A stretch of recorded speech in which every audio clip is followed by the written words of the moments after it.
Ananta? Yeah. Yeah. So in a nutshell, are we just saying, are you just saying you're offering an opportunity for us, the beings that we are, at least in this world of duality, to get out of suffering? Is that it? Yeah. Yeah. Yeah, that sounds good. That's because not everyone realizes that their daily lives are just suffering. Not everyone knows that. Most people are able to distract well. Certain flawed spiritual seekers, they have that sense that that the daily life involves suffering. You see, and for but it doesn't have to. You see, but identification with yourself as something separate from God requires, or it just, the nature of it is suffering, you see. So it's just like a baby without a mommy. So yeah, the thing to realize is that really this sense of separation is not real. You can tell it's not real because it comes and goes, right? All the lives, they just come and go. People who you've loved, who you've cared about, and then they die, they're gone. They are gone. And the same thing will happen to all the bodies. All the bodies. In 100 years, everyone you've ever known will be gone. And likely in 100 years, everyone you've ever known will be forgotten. So it's like, what is this here? What is it? We put so much into what we think, say, and do, and what we feel, and we imbue it with a sense of reality which it does not deserve, because it's all temporary. And you can take your own life and things just keep changing. Things that you were sure about, they change. Things that you weren't, it's just a constant movement, this life. But you see, movement too is based in limitation, because everything just is. So you look at outer space, there's just a vast space. There's a few little things that move, like planets, tiny, tiny little dots, just like an atom with electrons, tiny little things that move. But basically, what is still. So you can say that stillness is God. That stillness is where you came from. Everything is birthed out of that stillness. All movement arises out of stillness. All thoughts come from that emptiness, from that stillness. Everything in this world arises from the stillness, which is everything. So everything here is a part of everything, but it's a fragment. It's a fragment, and there's no need to get lost in fragments, because that which you are is that everything, stillness, you see. And if you can carry that with you and let the rest of the movement come and go as it does, it will. It just comes and goes. Everything comes and goes.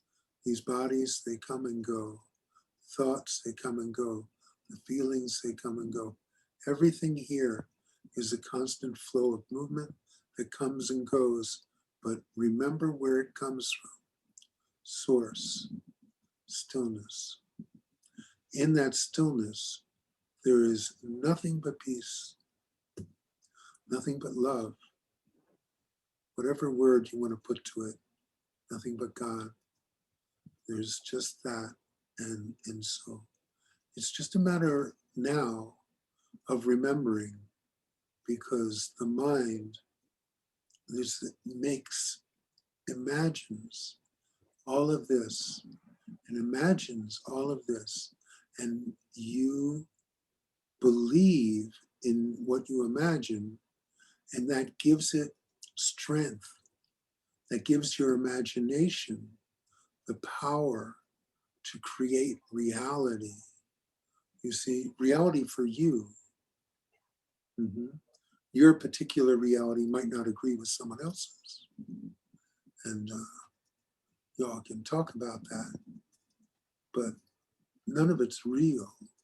Nothing's real, because everything just is. And within that everythingness, the concept of real or unreal wouldn't arise. It only arises in dreamland. So, I don't know, did that go to? Oh, yeah, for sure. Well, it's interesting when you were talking, it occurred to me, it's such an interesting phenomenon that the only thing that creates separation is our mind, because there's nothing separate. But of course, the mind is not real anyway. It's such a funny phenomenon. It is. Well, you see, there's this odd thing going on, because that which is everything, in order to be everything, must include that appears separate, because it's everything, can't be everything without that. So what happens is, on those tiny little dots that are moving around, these tiny little dust specks, we call them human bodies, they develop a mind which conceives of itself as separate. You see, it identifies itself with that fragment of everything, that odd little fragment that paired off into duality, into that sense of me and you, and yes and no, and right and wrong, and black and white, etc. Because that's a part of everything. A part of everything has to include that which feels separate, looks separate, fragment. Okay, and so it's just a part of manifesting. Everything includes everything. It includes that which seems separate. But you see, that which seems separate only seems separate for a temporary time. I mean, because the body lasts for like 75 years, we're thinking, that's a long time. But let me tell you something. The earth is only going to be around for so many billions of years, and then it's gone, it's destroyed. Something happens, you see? And that's temporary. Anything with a boundary on it is infinitely small. All movement has a beginning and an end. It's infinitely small. And our minds are not able to touch that which is infinite. It's only able to possibly conceive of something like that, but it can't touch it, because the mind is based in movement. All thought is based and limited by movement. That which is infinite has no such limitation. But it's there. I'm telling you, it's there. And it's tapping you on the shoulder all of the time. And if you could just sit back and be, and let the mind diminish. Let that just diminish and let that be on the sidelines. Then that sense, I'm going to call it a sense, but it's more than that. That sense of being, that sense of stillness from which everything arises becomes predominant, as is its place. But it becomes predominant in your awareness. And the rest of it becomes secondary. And it just loses its sense of being real. It loses its sense of being important. You still take care of what you take care of because that's your job. But it's not important. It's not important. And you no longer connect with the person. You no longer connect with the fragment. Like connect, like think you're that person. You're that person who did this, who thought that, who feels this. You see, because the whole this and that world is limitation, all of it. Everything that has a this and a that is limited. That's not who you are. You arose from that stillness. You will return to that stillness. You are that stillness now. But engagement with the mind. You see, what happens is when you connect with the mind, with your thoughts and your feelings, you start engaging your thoughts and feelings. You start working with them. You start relating to them. And so there's this whole dialogue that goes on between the mind and the mind, really. And it just becomes so big that it veils everything else. But that does stop, you see. The engagement stops. There's still thoughts and feelings, but no one engages them because no one's connected with it.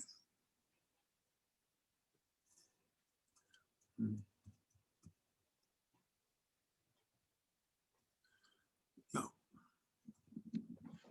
So can you talk more, you've talked about this before, how like in our so-called dual reality, we see each other as separate, which is an illusion, but you don't. You see everyone. You don't see a separation. I mean, that's obviously the challenge with being in these human bodies is, we're not connected physically, yet we are.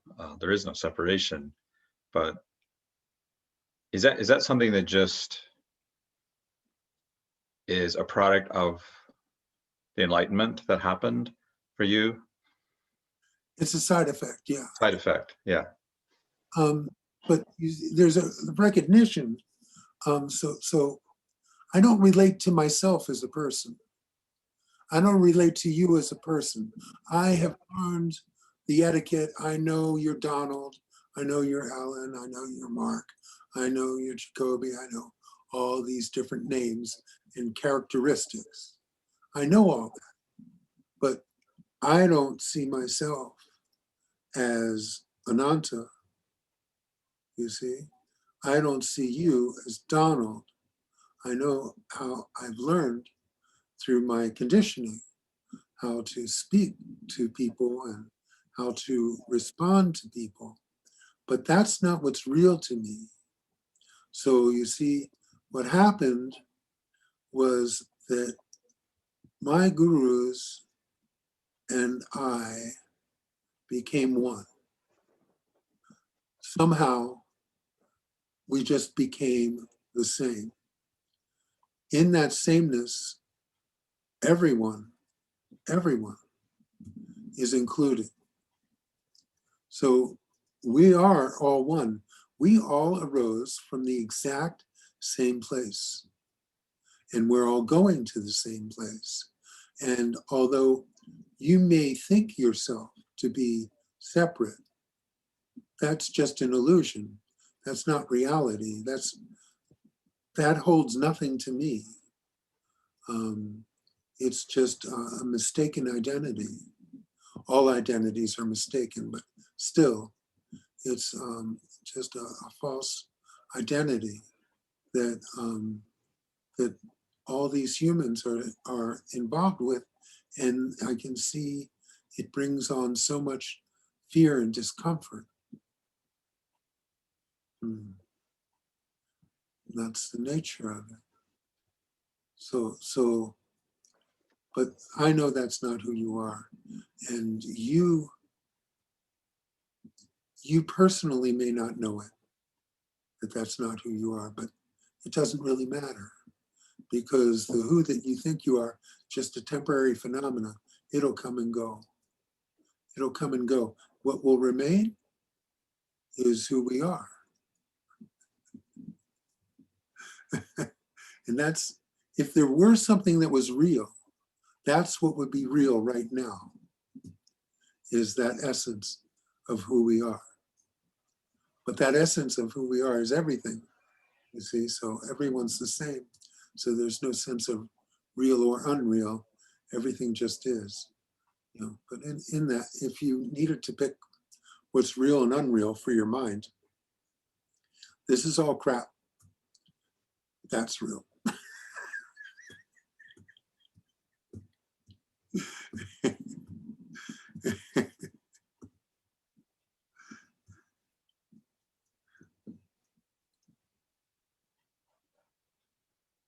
So how would you define the essence of who we are? I know you've talked about this many, many times, but just again, obviously the essence of who we are is eternal, but in just a concept way. I know it's not something that can be put into words, but Yeah, do your best.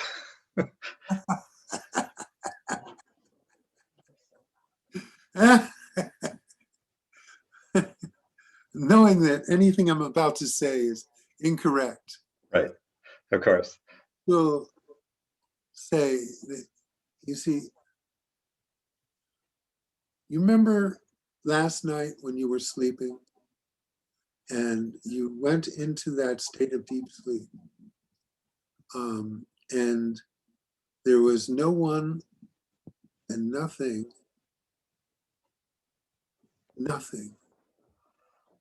Now, you woke up and you felt refreshed, and you remember it. Even though there was no one there, you do remember it. You do have a remembrance of it. That's home. Okay? That's it. Now you see, there's no word for that place. You can make up any story you want. But you have the actual, you know what that is, because you were just there. You were there not too long ago. So that essence is what you are and what you've always been. And it's an essence that doesn't have boundaries, and it's not really, it's independent of the body mind altogether. But it's there, and it's always there, and you're required to visit every night. And if you don't visit for several days, you're going to have problems. So it's actually a requirement. And because even a dream needs to take a break now and then. So today I'm emphasizing that particular aspect of it because it's so close to home. Everyone has had this experience recently, you see, and really it's not even an experience, but somehow you remember it. Somehow you remember it, and you remember feeling refreshed. You remember feeling rested, you see? And I don't know about you, there's just kind of a heart sense. There's something about it that is there now. So just keep that in the forefront. That place that is not even a place, it's not even a that, where everything just is, and it's still, and it's quiet, and there's nothing other than peace, you see? And bring some of that into your waking state, you see? That's what I'm going to emphasize today. No, you see, there's people who sit quietly and meditate, you see, and they enter, if they're lucky, a place where the mind is still. And when the mind is still, that comes up automatically.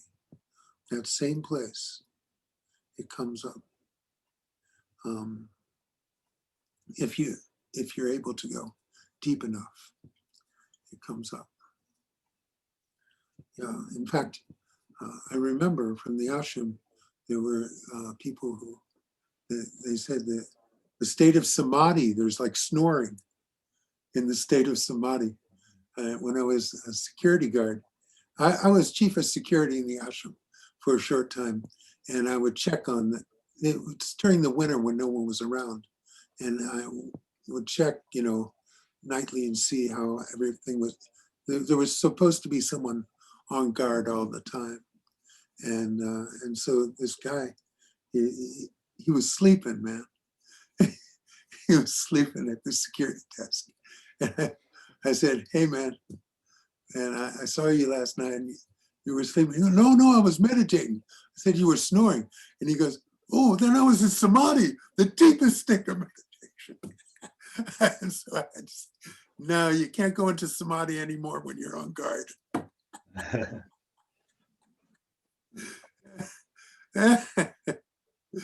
But still, you see, just bring that sense that has, you know what it is because you remember it. Just bring some of that presence into your daily more and more, and let that sense, this false sense of reality that you give to your thoughts and feelings and sensations, let that diminish.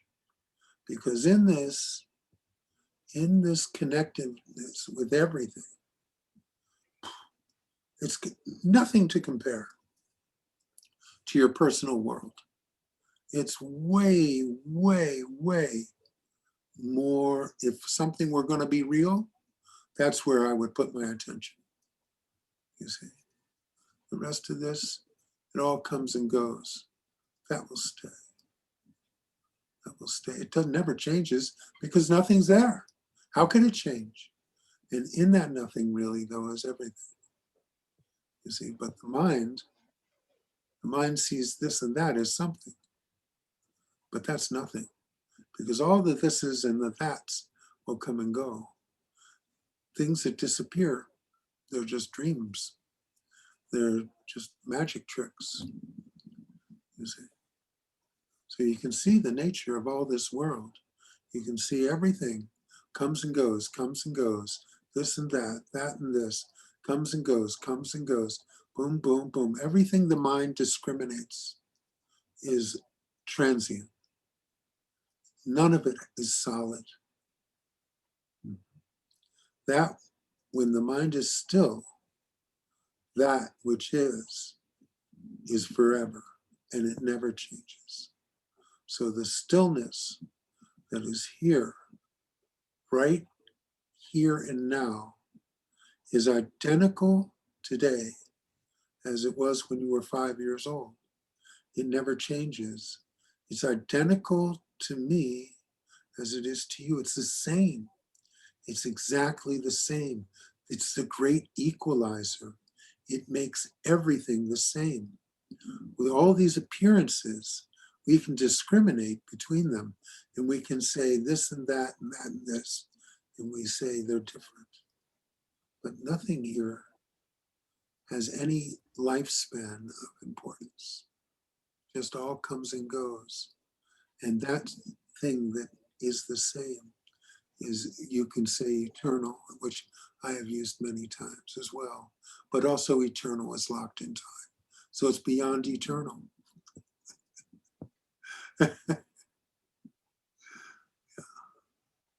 Yeah.